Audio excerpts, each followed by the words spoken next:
Hello and welcome.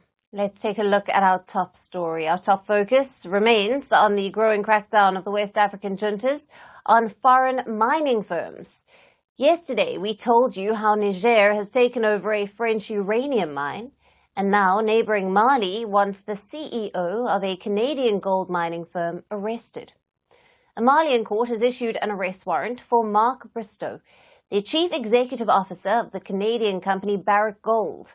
He has been accused of money laundering and violating financial regulations.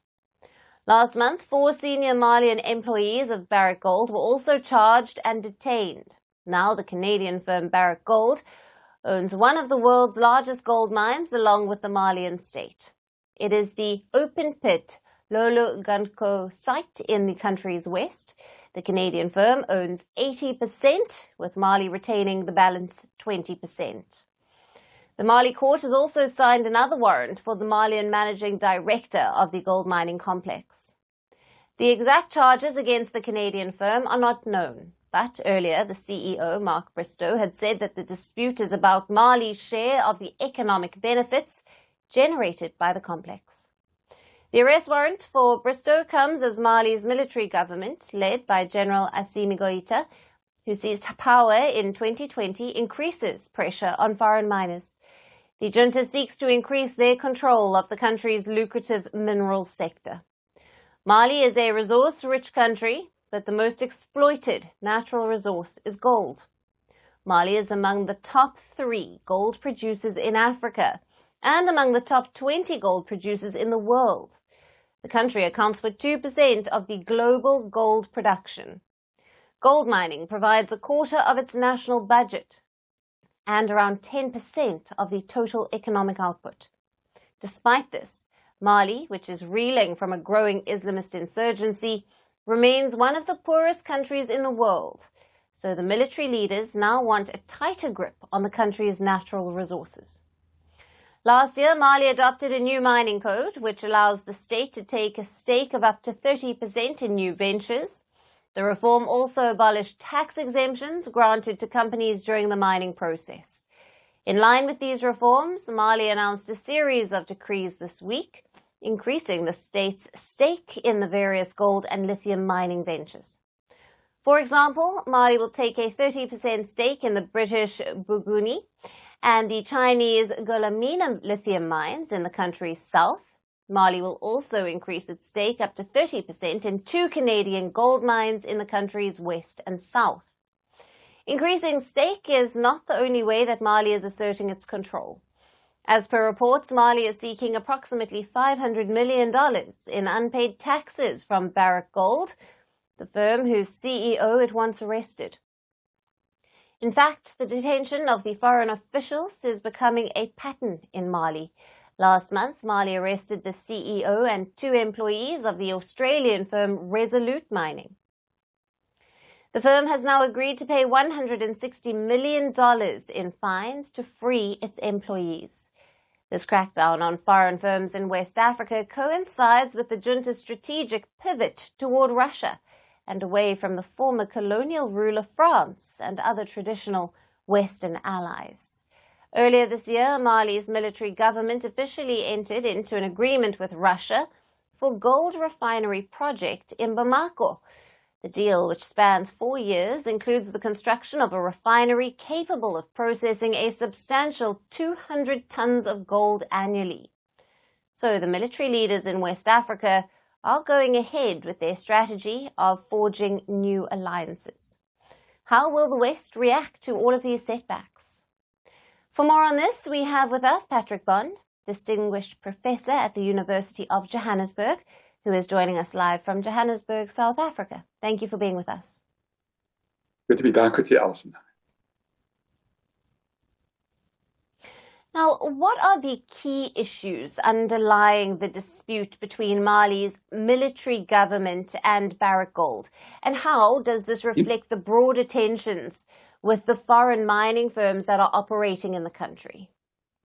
Yes, it's a problem not just in Mali. Of course, sovereignty and control over a non-renewable resource, one that is depleting, so it's wasting. And unless you capture the revenues and you reinvest and you do that sensibly, as a government? Well, as we see where I am speaking from, Johannesburg, where we had half the world's historic gold at one point, the result, if you don't do that, if you don't reinvest, is a city, a country that falls apart. Right now, our water system, from where I'm talking about, doesn't even work at night.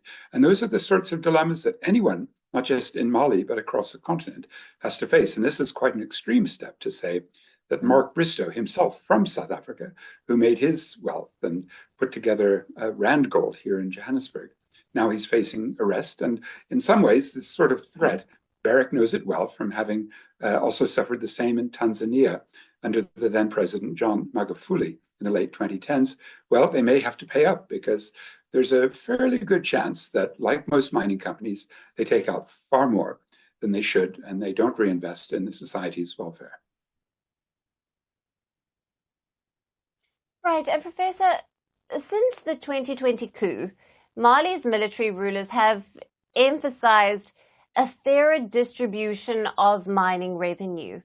What concrete steps have been taken to achieve this? And how do these policies compare to other resource-rich African nations? Well, some of the policies are really avant-garde. They're at the cutting edge, such as saying, we're going to keep our gold here, not just ship out the ore. We want to smelt it here. And that's why the Russian smelter may be an important advance. The big challenge for smelters, as we've seen in South Africa, where we ran out of electricity because of so much smelting. Do you have enough power to do that, especially in Bamako? And those questions about, let me call it a resource nationalism. Can you take the natural resources that the current and also, don't forget, future generations really will rely upon and ensure that you're getting fair value? The African mining vision has been the main route to being able to do that, but it's come under a lot of criticism. First, that it hasn't worked. Second, that it still relies on foreign mining capital, and that's the big dilemma. If you want to take your resources out of the ground today, you may need the very big machines, the technology, the markets, the know-how that for example, Canadian company Barrick has.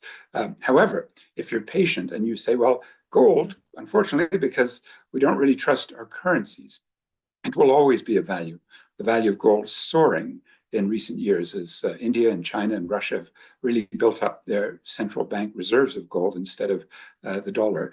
It really is an important asset to ensure you're keeping it in the ground for future generations if, as we see, you can't stop the illicit financial flows and all the various means of cheating that many multinational corporates are so expert in. Yes, and the arrest warrant for Barrick Gold's CEO marks a significant escalation, and it's not the first time a move like this has been made. What are the potential implications of moves like this for Mali's mining sector? And then, of course, its relationship with international investors? Well, there have been a couple of governments in Africa, not just these West African coup governments that are getting very tough on not only their multinational corporates, but they're also very tough governments. They're having a hard time in some cases with instability, partly because of the Islamic rebellions in parts of especially Mali.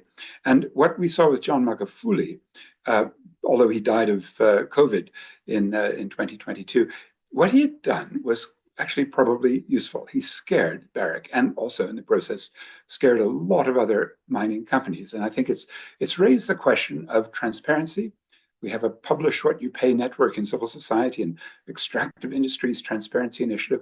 They haven't done all that well. And maybe at some point it does take the threat of an arrest and prosecution by a government like Mali's to wake up these companies and say, well, maybe you shouldn't be taking out quite so much and pay back the money. Right. Professor, as always, great to have you on the show. Thank you for your valued insights and analysis there. Thank you, Alice.